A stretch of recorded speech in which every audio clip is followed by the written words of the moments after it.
الحمد لله نحمده ونستعينه ونستغفره ونعوذ بالله من شرور أنفسنا ومن سيئات أعمالنا من يهده الله فلا مضل له ومن يضلل فلا هادي له. بنیادی چیز میرے معزز ساتھیو یہ ہے کہ اسلام میں عقیدے کی اہمیت بالکل پہلے نمبر پر ہے. چنانچہ احادیث مبارکہ میں سب سے جو بنیادی حدیث ہے اس کو ام السنہ کہا جاتا ہے، اور اس کو حدیث جبریل بھی کہا جاتا ہے کہ جب جبریل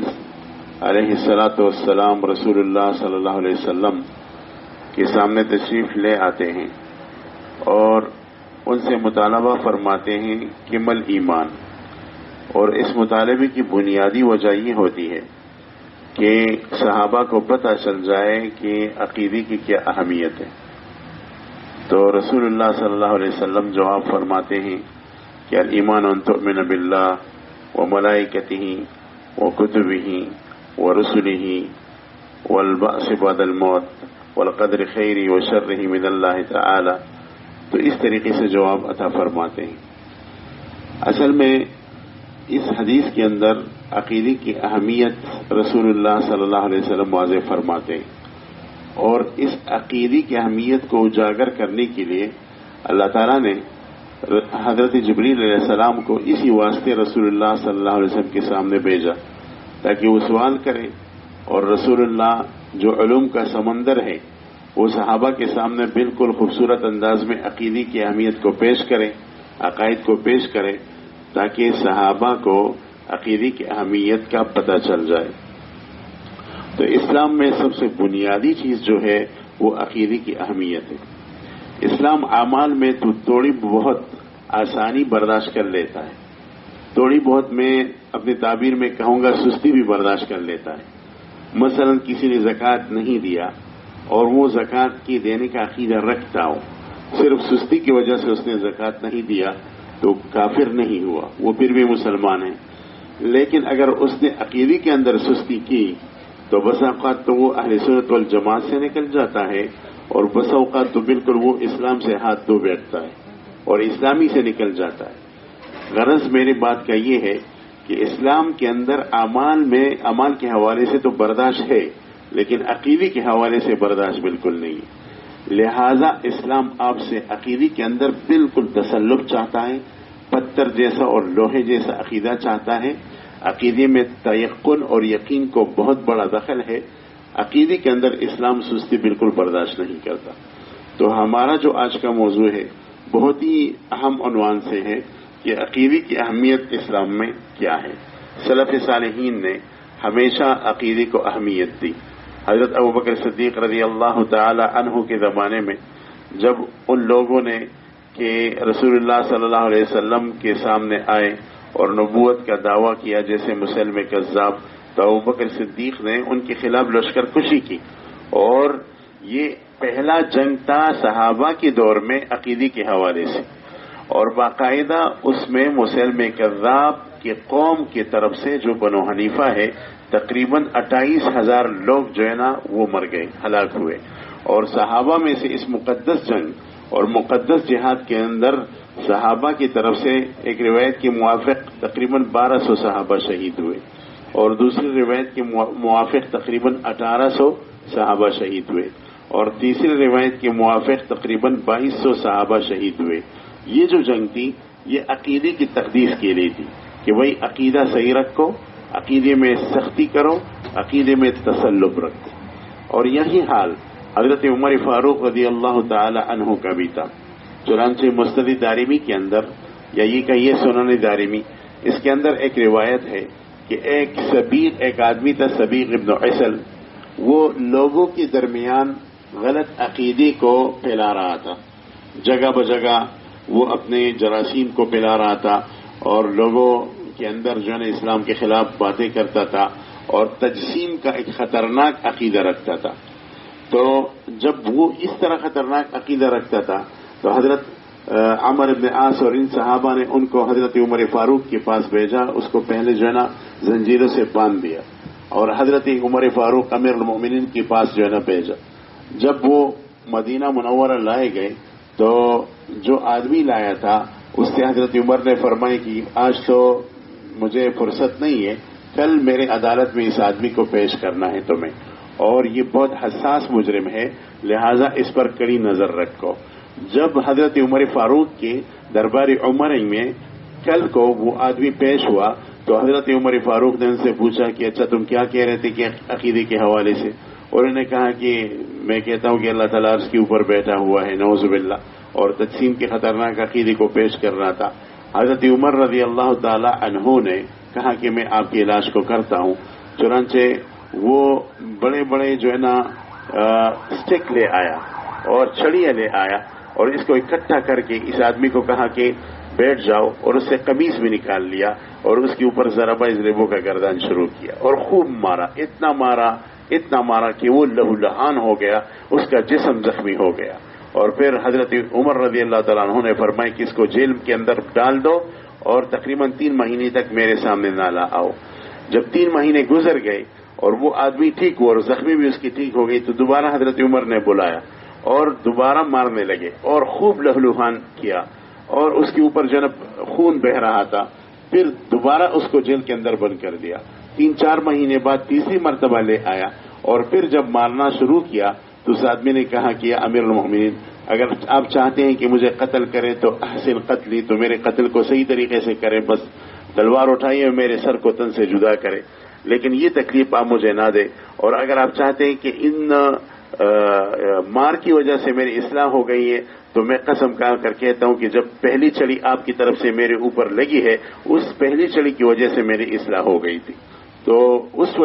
وقت میری عقائد بالکل درست ہو گئے تھے، لہذا میں نے توبہ کر لی ہے۔ حضرت عمر نے اس وقت سے 12 تو ان کو نہیں مارا لیکن ان کو جلا وطن کیا۔ حضرت ابو موسیٰ اشعری کے علاقے کی طرف، ابو موسیٰ اشعری رضی اللہ تعالیٰ عنہ اس علاقے کے گورنر تھے، اور حضرت ابو موسیٰ اشعری کو خط لکھا کہ اس آدمی کے ساتھ کوئی بھی لین دین نہ کرے، اس کے ساتھ بیع شراء نہ کرے، اور نہ کوئی مسلمان ان سے بات کرے گا، یعنی زبردست نظری پابندی اس کے اوپر لگا دی۔ تو وہ آدمی گھر کے اندر پڑا ہوا تھا۔ تقریباً 3-4 مہینے بعد حضرت ابو موسیٰ اشعری کے پاس روزانہ آتا اور منتیں کرتا کہ اے اللہ کے نبی کے صحابی، میں نے بالکل توبہ کر لی اور میرا عقیدہ بالکل درست ہو گیا ہے۔ حضرت ابو موسیٰ اشعری نے اس کے بعد ایک مکتوب امیر المؤمنین کو لکھا کہ اس آدمی کا عقیدہ بالکل صحیح ہو گیا ہے اور اپنے باطل عقیدہ سے انہوں نے جو ہے توبہ کر لی۔ حضرت عمر نے جب یہ خط پڑھا تو اس کو جواباً خط لکھا کہ جب آپ کو یقین ہے کہ اس کا عقیدہ درست ہو گیا ہے تو ٹھیک ہے، اب مسلمانوں کو کہو کہ ان کے ساتھ لین دین بھی کرے، بیع شراء بھی کرے، اور اسی طرح ان کے ساتھ تعلق بھی رکھے اور بات بھی کرے۔ اس کے بعد مسلمانوں نے ان سے بات شروع کر دی۔ اس واقعے سے جو مستند دارمی کے اندر ہے اور میں نے محاضرات کے اندر لکھا بھی ہے، آپ اندازہ لگا سکتے ہیں کہ حضرت عمر رضی اللہ تعالی عنہ کو عقیدے کے حوالے سے کتنی بڑی فکر تھی۔ اچھا، یہی مسئلہ حضرت عثمان کا بھی تھا رضی اللہ تعالیٰ عنہ، اور انہوں نے بھی عقیدے کے حوالے سے بڑی قربانیاں کی۔ سب سے بنیادی مسئلہ عقیدے کی اہمیت کے حوالے سے حضرت عثمان کے دور میں اور دور عثمانی میں قرآن کریم کی جمع کا تھا، کیونکہ جب ان کے پاس لوگ آنے لگے اور کہنے لگے کہ جو عجم اسلام کے اندر داخل ہو گئے ہیں تو کوئی قریش کی لغت پر قرآن پڑھتا ہے، کوئی بنو تمیم کی لغت پر قرآن پڑھتا ہے، کوئی بنو حذیل کی لغت پر قرآن پڑھتا ہے، کوئی بنو طی کی لغت پر قرآن پڑھتا ہے، اور اس طریقے سے ایک دوسرے کے قرآن کو وہ عجم نہیں سمجھتے۔ عرب تو سمجھتے ہیں کہ بنو حذیل کی زبان ہے، عرب تو سمجھتے ہیں کہ بھئی یہ قریش کی زبان ہے، جس طرح ہمارے ہاں ایک ہماری پشتو ہے، ایک بنو والوں کی پشتو ہے، ایک کرک والوں کی پشت ہے۔ اب ہم اہل زبان ہیں، ہم سمجھتے ہیں کہ فلاں فلاں لوگوں کی پشت ہے، لیکن جو آدمی اردو دان ہو اور وہ پٹھانی کو سیکھنے کے لیے آئے، پشتو سیکھنے کے لیے آئے، تو ان فروق کو نہیں سمجھتا۔ تو اسی طرح جو عربی زبان ہے ان کو تو عرب سمجھتے تھے، مختلف لہجے عرب سمجھتے تھے، لیکن عجم لوگ نہیں سمجھتے تھے۔ تو جب اس طریقے سے وہ غلط قرآن پڑھنے لگے تو صحابہ نے کہا کہ اس کا حل نکالنا چاہیے، کیونکہ قرآن تو عقیدے کی کتاب ہے۔ تو حضرت عثمان رضی اللہ تعالی عنہ نے حضرت حفصہ رضی اللہ تعالی عنہ کے گھر سے وہ مصحف منگوایا جو حضرت ابوبکر صدیق نے تیار فرمایا تھا، اور اس سے تقریباً 4 نقول یا 7 نقول تیار کی، 7 مصاحف تیار کیے، اور وہ مصاحف پھر پوری علاقوں میں اور سرحدات کے اندر بیچ دیے، اور تمام صحابہ تابعین کو حضرت عثمان نے حکم فرمایا کہ آپ جو ہے نا ان سے نقل اتارے اور اسی طریقے سے قرآن اور مصاحف کو لکھ کے اور باقی لغات کے اوپر مثلا بنو تمیم، بنو حذیل اور اسی طرح بنو طوئی اور اسی طرح اہل یمن کی لغت میں جو قرآن لکھے گئے ہیں اس کو جمع کرے اور میرے پاس لے آئیے۔ حضرت عثمان رضی اللہ تعالی عنہ نے تمام قرآن کریم کے نسخوں کو جو دوسری لغات پر لکھ کے گئے تھے ان کو طلب فرمایا اور صرف قریش کی لغت پر جو قرآن لکھا گیا تھا اس کو جو ہے نا مشہور کرایا اور ان سے نقول جو ہے نا تیار کی۔ اس وقت جو ہمارے ہاتھوں میں قرآن ہے یہ وہی قرآن ہے جو قریش کی لغت کے اوپر اتاری گئی ہے۔ رسول اللہ صلی اللہ علیہ وسلم کی زبان پر جو قرآن تھا وہی قرآن ہمارے ہاتھوں میں ہے، اور دوسری لغات کے اوپر جو قرآن تھا وہ اس وقت وہ طلب کیا گیا ہے۔ اس واقعے سے اور ان روایت سے واضح ثبوت ملتا ہے کہ حضرت عثمان رضی اللہ تعالی عنہ کی عقیدے کے حوالے سے بہت بڑی فکر لگی ہوئی تھی اور اس کو حل بھی نکالا اور امت کو اس مشکل حالات سے اور بحران کے حالات سے نکال دیا تھا۔ یہی حال خلیفہ چہارم حضرت علی رضی اللہ تعالی عنہ کا تھا کہ ان کے فوج سے جب خوارج لوگ الگ ہو گئے اور ان خوارج ایک قسم کا فرقہ ہے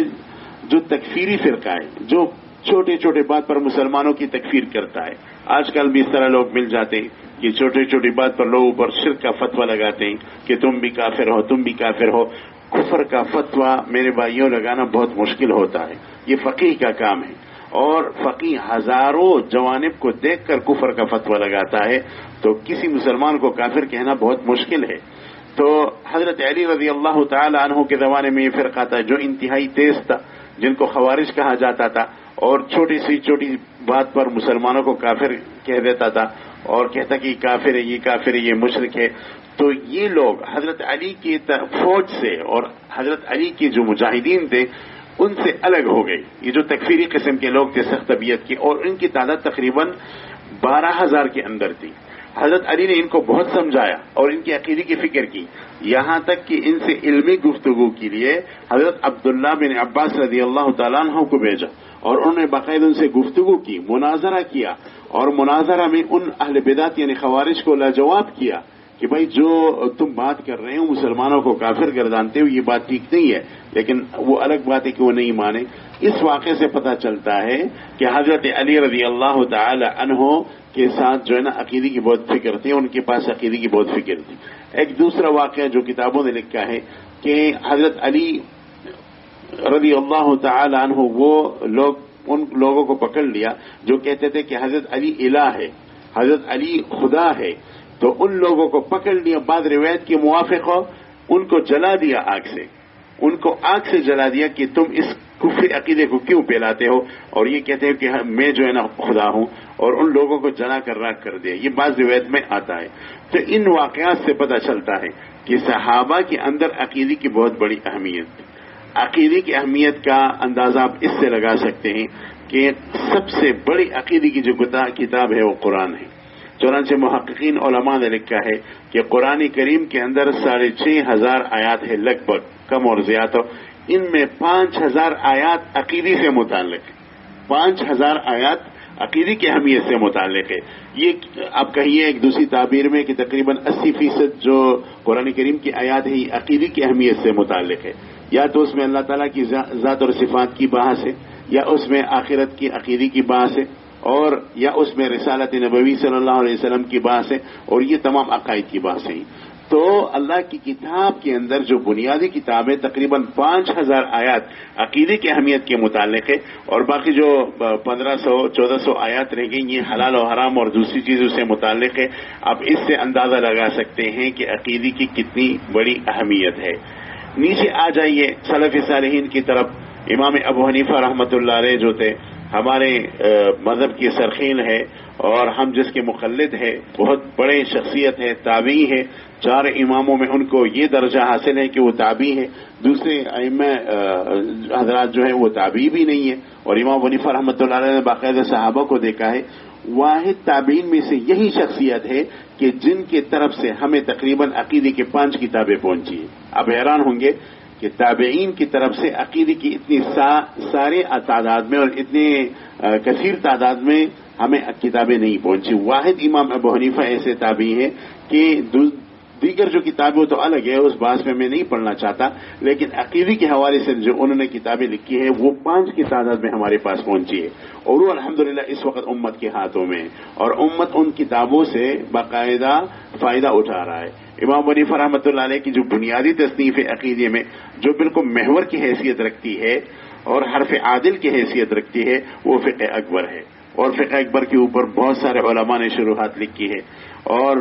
اس کی مشہور شرح مولا علی قاری کی شرح ہے، آپ حضرات خوب جانتے ہیں، منہ الروض الازہر فی شرح الفقہ الاکبر۔ اسی طرح دوسری کتاب امام حنیفہ کی عقیدہ کے اندر کتاب الفقہ الابسط آئی ہے، تھوڑا کے ساتھ الفقہ الابسط۔ تیسری کتاب امام ابو حنیفہ رحمۃ اللہ علیہ کی العالم والمتعلم ہمارے پاس عقیدے میں پہنچی ہے۔ چوتھی کتاب ہے الوصیہ امام ابو حنیفہ، کتاب الوصیہ کے نام سے ہے، اس کے اندر بھی عقیدے کے مسائل ہیں۔ اور 5ویں کتاب الرسالہ الی عثمان بتی، بصرہ کے اندر ایک بزرگ گزرے ہیں حضرت عثمان بتی رحمۃ اللہ علیہ، تو انہوں نے امام حنیفہ رحمۃ اللہ علیہ کو ایک مکتوب لکھا اور اس میں کچھ استفسارات کیے اور سوالات کے عقیدے کے متعلق، تو امام ابو حنیفہ رحمۃ اللہ علیہ نے اس کی تفصیل سے جوابات مرحمت فرمائے اور ان جوابات کو رسالہ کا نام دیا، خط کا نام دیا۔ وہ رسالہ بذات خود ایک جامع چیز ہے اور اس میں عقیدے کی اہم مسائل کو چھیڑا گیا ہے۔ تو یہ 5 کتابیں الحمدللہ اس وقت ہمارے ہاتھوں میں ہیں، ایک تابعی کی طرف سے پہنچی ہے، اور یہ بہت بڑی بات ہے کہ ہمارے امام ابو حنیفہ رحمۃ اللہ علیہ کی طرف سے ہمیں 5 کتابیں پہنچ رہی ہے۔ یہ واضح دلیل ہے اس بات کی کہ سلف صالحین نے عقیدے کی طرف بہت بڑی توجہ دی ہے۔ آپ مسلم شریف کو اٹھا کر دیکھیے، مسلم شریف کی ابتدا میں بالکل کتاب الایمان ہے، کتاب الایمان میں بالکل پہلی حدیث ہے، اس کی تفسیر یہ ہے کہ 2 تابعین آتے ہیں حضرت عبداللہ بن عمر رضی اللہ تعالیٰ عنہ کے پاس اور کہتے ہیں کہ فلاں آپ کو سلام کہہ رہا تھا، تو حضرت عبداللہ بن عمر نے کہا کہ بھئی مجھے بات پہنچی ان کی طرف سے کہ وہ عقیدے میں گڑبڑ کر رہا ہے اور وہ خلق قرآن کا قول کرتا ہے اور دوسرے عقائد کو وہ چھیڑتا ہے غلط طریقے سے۔ تو ان تابعین نے کہا کہ ہاں بات ایسی ہے، تو حضرت عبداللہ بن عمر کا جواب سنیے، انہوں نے فرمایا کہ اس آدمی کو میرا سلام نہ پہنچاؤ، میں ایسے آدمی سے تعلق نہیں رکھنا چاہتا جو عقیدے میں اتنی بڑی گڑبڑ کرے۔ تو ان واقعات سے پتہ چلتا ہے کہ سلف صالحین نے عقائد کے حوالے سے بہت توجہ دی ہے۔ اسی طرح اب دیکھیں نا، ہمارے اسلام میں علوم 2 قسم پر ہے، توجہ رکھیے۔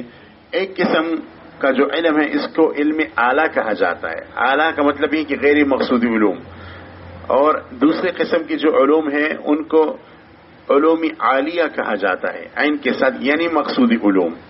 یہ 2 قسم کی کیٹیگری ہے، 2 قسم کے علوم ہیں۔ ایک وہ علوم ہے جو کتاب و سنت کی خدمت کے لیے پڑھے جاتے ہیں، مثلا عربی سیکھنا، صرف سیکھنا، علم النحو سیکھنا، منطق سیکھنا، فلسفہ سیکھنا، یہ علوم غیر مقصودہ ہے، ٹھیک ہے۔ اور ایک ہے علوم مقصودہ، تو علوم مقصودہ کے حوالے سے علماء لکھتے ہیں کہ یہ 6 قسم کے علوم ہے جو مقصودی علوم ہے اسلام کے اندر، اور جس کے ارد گرد اسلام جو ہے نا پھرتا ہے، وہ 6 علوم ہے۔ وہ غور سے سنیے۔ پہلا علم ہے علم التفسیر، دوسرا علم ہے علم حدیث، اور اس میں مصطلح حدیث بھی آ گیا۔ تیسرا علم ہے علم الفقہ، چوتھا علم ہے اصول فقہ، 5واں علم ہے تصوف، علم تصوف، اور 6 نمبر پر خود علم کلام ہے۔ اور پھر محققین علماء نے لکھا ہے کہ ان 6 علوم میں جو رئیس العلوم ہے اور جس کو ان 6 علوم کے اندر ریاست کا درجہ حاصل ہے اور ان سب علوم کے حوالے سے صدر کی مقام رکھتا ہے، وہ رئیس العلوم علم کلام ہے۔ یعنی آپ دیکھیے تفسیر بھی علم کلام کی طرف محتاج ہے اور علم العقیدہ کی طرف محتاج ہے، اور اسی طرح حدیث بھی علم العقیدہ کی طرف محتاج ہے، فقہ، اصول فقہ اور تصوف بھی علم العقیدہ کی طرف محتاج ہے۔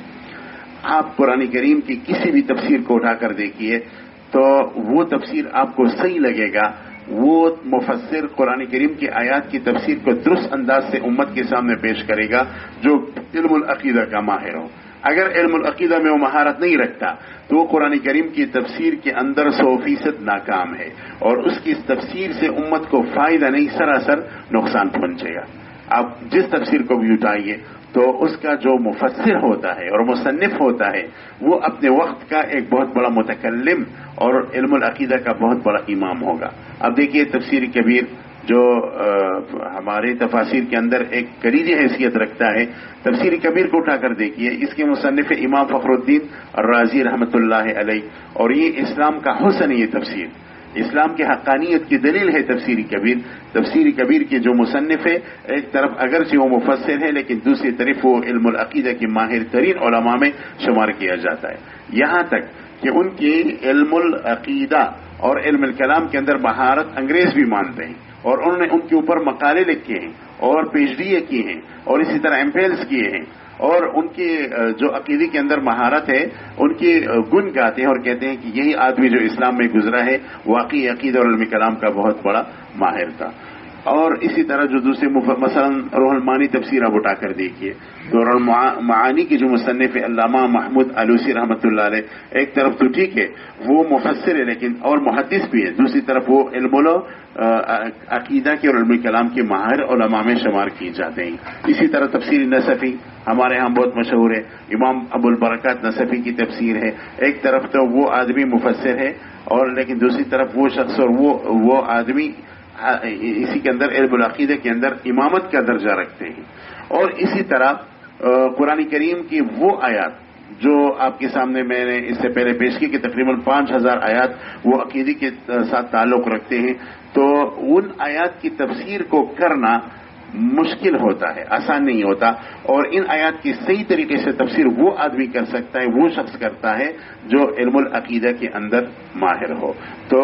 اس سے پتہ چلتا ہے کہ تفسیر کے لیے علم العقیدہ بہت ضروری ہے، اور علم تفسیر علم العقیدہ کی طرف محتاج ہے باقاعدہ. اب اردو کے اندر تفاسیر کو دیکھ لیجئے، معرف القرآن کے نام سے 2 تفسیریں مشہور ہیں اردو زبان میں. ایک حضرت مولانا مفتی محمد شفیع رحمۃ اللہ علیہ کی تفسیر ہے، وہ ایک طرف ٹھیک ہے فقہ کی امام ہے لیکن علم العقیدہ کی بھی امام ہے.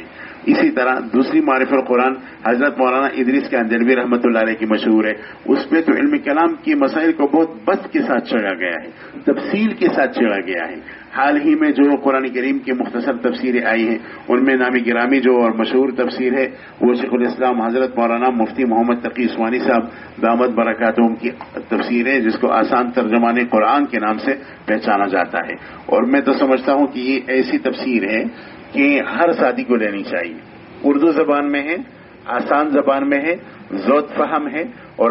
ہر آدمی کو سمجھ میں آ سکتا ہے. آپ حضرات کو نام یاد رہے گا نا، کیا نام ہے؟ آسان ترجمہ قرآن. اور مصنف کون ہے؟ شیخ الاسلام حضرت مولانا مفتی محمد تقی عثمانی صاحب. یعنی جس آدمی کو اردو کی شدھ بدھ بھی ہو وہ آدمی بھی اس تفسیر سے، اس مختصر تفسیر سے فائدہ اٹھا سکتا ہے. میں نے کئی ساتھیوں کو جو عصری اداروں سے تعلقات رکھتے ہیں ان کو یہ تفسیر دی اور ان کو اتنا فائدہ ہوا کہ بعد میں وہ اتنا شکریہ انہوں نے ادا کیا کہ میں الفاظ میں تعبیر نہیں کر سکتا. تو آپ حضرات اگر اردو زبان میں کسی بھی تفسیر کو اٹھائیے تو اس میں سب سے بہترین تفسیر اور جو آپ سے تھوڑا وقت لے گا اور تھوڑی وقت میں آپ اس سے بہت بڑا فائدہ اٹھا سکتے ہیں وہ شیخ الاسلام حضرت مولانا مفتی محمد تقی عثمانی صاحب کی تفسیر ہے. اچھا، اس میں تفسیر جو ہے اس نے کی ہے اور بہت احتیاط سے کی ہے. ہر جگہ انہوں نے عقیدے کے مسئلے کو بہت احتیاط سے چھیڑا ہے اور ایسے انداز سے چھیڑا ہے کہ اس سے فرقاواریت نہ بنے، اس سے حزبیت نہ بنے، اس سے جو ہے نا ایسا کوئی مسئلہ نہ اٹھے کہ لوگوں کی تکلیف کا باعث ہو، لوگوں کے دل کو ٹھیس لگے اس سے. یعنی ایسے مثبت انداز میں یہ تفسیر انہوں نے لکھی ہے. تو عرض کرنے کا مقصد یہ ہے کہ اردو زبان میں اب جس تفسیر کو بھی جو کامیاب تفاسیر اٹھائیں گے تو اس کی جو مصنف ہے ایک طرف تو وہ تفسیر کے ماہر ہے لیکن دوسری طرف وہ علم العقیدہ کے ماہر ہے. تو مفسر جو ہے وہ علم عقیدہ کی طرف بہت احتیاج ہوتا ہے اور اس کا ضرورت مند ہوتا ہے. دوسری علوم کی طرف آئیے، علم حدیث ہے. تو علم حدیث اور محدث جو ہے، حدیث کے اندر علم العقیدہ کی بہت بڑی اہمیت ہے. اگر کوئی آدمی عقیدے کا جو ہے نا ماہر ہو ایک طرف ہو اور دوسری طرف وہ حدیث کا بھی مطلب شرح کرتا ہو، حدیث کی بھی تشریح کرتا ہو تو وہ کامیاب شارح گردانا جاتا ہے. اب دیکھیں ہمارے حدیثوں کی کتابوں میں سب سے بڑی کتاب بخاری شریف. اب بخاری شریف کو اٹھا کر دیکھیے، اس کی تقریباً 350 سے زیادہ شروح لکھی گئی. 350 سے زیادہ شروح لکھی گئی ہے بخاری شریف کی، اور بخاری شریف کی ان شروح میں کامیاب ترین شرح فتح الباری ہے، اور دوسری نمبر پر کامیاب ترین شرح عمدۃ القاری ہے۔ فتح الباری تقریباً 26 جلدوں میں چھپی ہے، عمدۃ القاری تقریباً 25 جلدوں میں چھپی ہے۔ ان دونوں کی جو مصنفین ہیں، فتح الباری کی جو مصنف ہے حافظ ابن حجر عسقلانی، جو علم حدیث کے سمندر تھے ایک طرف، اور دوسری طرف وہ علم العقیدہ کے ماہر تھے، اسی وجہ سے ان کی جو شرح ہے فتح الباری، وہ بخاری کی شروح میں اپنا نام بنوا لیا اور مشہور ہو گئی۔ اور اسی طرح دوسری شرح عمدۃ القاری ہے جو علامہ بدر الدین عینی رحمۃ اللہ علیہ الحنفی کی ہے، یہ شرح بھی بخاری شریف کی بہت زیادہ مشہور ہے، اور اس شرح نے بھی اپنا مقام بنا لیا ہے دوسری شروح کے درمیان۔ اس کی بنیادی وجہ یہ ہے کہ ایک طرف تو یہ علم الحدیث میں ماہر ہے، لیکن دوسری طرف علامہ بدر الدین عینی رحمۃ اللہ علیہ علم العقیدہ کے اندر مہارت تامہ رکھتے ہیں۔ تو ایک محدث جو ہے وہ بھی عقیدے کی طرف محتاج ہوتا ہے، عقیدے کے بغیر وہ قدم بھی حدیث کی شرح کے اندر جو ہے نہیں بڑھا سکتا، وہ یعنی بالکل ایسی وادیوں میں گر جائے گا کہ اس کا پتہ بھی نہیں لگے گا، اور اس سے سنگین غلطیاں ہوں گی اگر اس کو عقیدے کے اندر مہارت نہیں ہے۔ اسی وجہ سے سفیان بن عیینہ جو سلف صالحین میں سے ہیں، ان کا ایک مشہور مقولہ ہے کہ الحدیث مضلۃ الا للعلماء، کہ بھئی اگر حدیث کو ان پڑھ آدمی پڑھے تو ان پڑھ آدمی کے لیے یہ حدیث ایسے ہیں جیسے کوئی آدمی جو ہے نا وہ افریقہ کے جنگل میں داخل ہو جائے، اس کو یہ پتہ ہی نہیں لگ رہا کہ یہاں سانپ ہے اور یہاں چیتا ہے اور یہاں شیر ہے، اور ہو سکتا ہے اس کو چیتا جو ہے نا کھا لے اور شکار کر لے، ہو سکتا ہے اس کو شیر جو ہے نا آڑے لے لے۔ تو اس وجہ سے حدیث کی حیثیت افریقہ کی جنگل کی ہے، لیکن اگر کوئی اس کے عقیدے کے اندر مہارت رکھتا ہو تو اس کی مثال ایسی ہے کہ وہ افریقہ کی جنگل کے چپے چپے سے باخبر ہے، اس کو معلوم ہے کہ یہاں خطرناک جانور ہے، اس کو معلوم ہے کہ یہ راستہ اپنانا چاہیے۔ تو ایسی اگر کوئی امام ایک طرف تو حدیث کے اندر ماہر ہے لیکن دوسری طرف عقیدے کے اندر ماہر ہے تو وہ صحیح طریقے سے احادیث کی شروع کر سکتا ہے۔ اس کی ایک آسان سی مثال میں عرض کر لیتا ہوں۔ حدیث میں آتا ہے، بخاری شریف کے اندر بھی حدیث ہے، مسلم شریف کے اندر بھی ہے، اور صاحب مشکات نے کتاب النکاح میں اس حدیث کو نقل کیا ہے کہ رسول اللہ صلی اللہ علیہ وسلم نے فرمایا خلق اللہ آدم علی صورتی، اللہ تعالیٰ نے آدم علیہ السلام کو اپنا جیسا شکل دیا۔ اب یہاں اعتراض وارد یہ ہوتا ہے کہ بھئی شکل تو اس ہستی کی ہوتی ہے جس پر فنا آتی ہے، اللہ شکل سے بری ہے، شکل تو ہمارے ذہن میں آ سکتا ہے، اور اللہ تعالیٰ کے متعلق ہم یہ کہیں گے کہ کل ما جاء فی خیالک فاللہ بخلاف ذالک، اللہ تعالیٰ کی شکل نہیں ہے، کیونکہ اگر اللہ تعالیٰ کی شکل آ گیا تو وہ مخلوق کے ساتھ مشابہت رکھے گا، اور جب مخلوق کے ساتھ مشابہت رکھے گا تو جو حال مخلوق کا ہوگا نتیجتاً وہی حال اللہ کا ہوگا، اور مخلوق کا حال نتیجتاً فنا ہے، مخلوق کے اوپر فنا آئے گی۔ اس کا عبارت دیگر مطلب یہ ہوا کہ اللہ کے لیے مخلوق جیسا شکل ہے لہذا اللہ کے اوپر بھی فنا آئے گی۔ لہذا محققین علماء کہتے ہیں کہ اللہ تعالیٰ شکل سے پاک ہے، شکل مخلوق کا خاصہ ہے، اور یہاں حدیث میں آیا ہے کہ اللہ تعالیٰ نے آدم علیہ السلام کو اپنے شکل جیسا پیدا کیا۔ اب یہاں علماء نے بحث کی کہ بھائی اس حدیث کو سمجھو، اور یہ ان علماء نے اس حدیث کو حل کیا ہے اور اس حدیث کی اشکالات اور مشکلات کو جو ہے نا دفع کیا ہے جو علم عقیدہ کے ماہر ہو۔ وہ فرماتے ہیں کہ بھئی یہ حدیث یہاں بخاری شریف کے اندر اختصار کے ساتھ منقول ہے، مسلم شریف کے اندر اختصار کے ساتھ منقول ہے، دوسری طرف مسند احمد کے اندر یہ حدیث تفصیل کے ساتھ منقول ہے، اور تفصیلاً وہ حدیث اس طرح ہے کہ رسول اللہ صلی اللہ علیہ وسلم ایک جگہ سے گزر رہے تھے، ایک راستے سے گزر رہے تھے، تو ایک آدمی تھا وہ اپنے بھائی کو مار رہا تھا اور اس کو گالیاں بھی دے رہا تھا، اور گالیاں میں اس کو کہہ رہا تھا کہ قبح اللہ وجہک ووجہ من اشبہ وجہک، اللہ تعالیٰ تیرے چہرے کا ستیہ ناش کرے اور اس چہرے کا بھی ستیہ ناش کرے جس کا چہرہ آپ کے چہرے کی طرح ہو۔ آپ سن رہے ہیں نا، رسول اللہ ایک راستے سے گزر رہے تھے تو ایک آدمی اپنے بھائی کو مار رہا تھا اور یہ گالیاں دے رہا تھا کہ قبح اللہ وجہک ووجہ من اشبہ وجہک، کہ اللہ تعالیٰ تیرا بھی ستیہ ناش کرے۔